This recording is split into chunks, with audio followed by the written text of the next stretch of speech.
want action now! These New York taxi drivers say they're fed up. They say they're working over 12 hours a day, 7 days a week, and still struggle to meet overhead in an increasingly competitive market. 62-year-old Lal Singh has been a cabbie for almost 3 decades.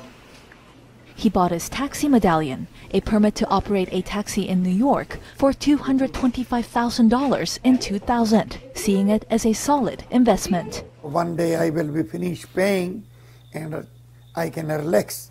End of my time when I get retired, if none of my kids will be using the taxi, I can sell it. This will be my retirement.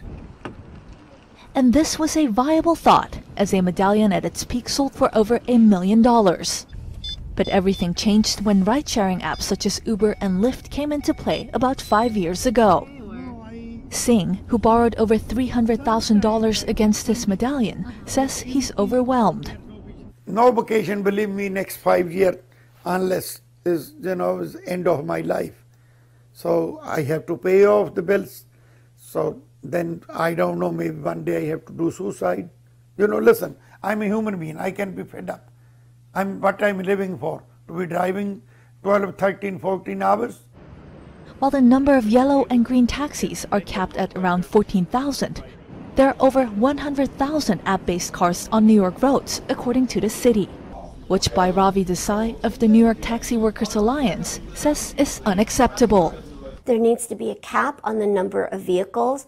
There needs to be a wage floor on the rates that the companies use to charge the passengers, because the fare is the only way that drivers can earn income for themselves. We want regulation. And change might be coming slowly. Hours before this rally, city officials introduced a bill that would require app-based drivers to pay a $2,000 annual fee.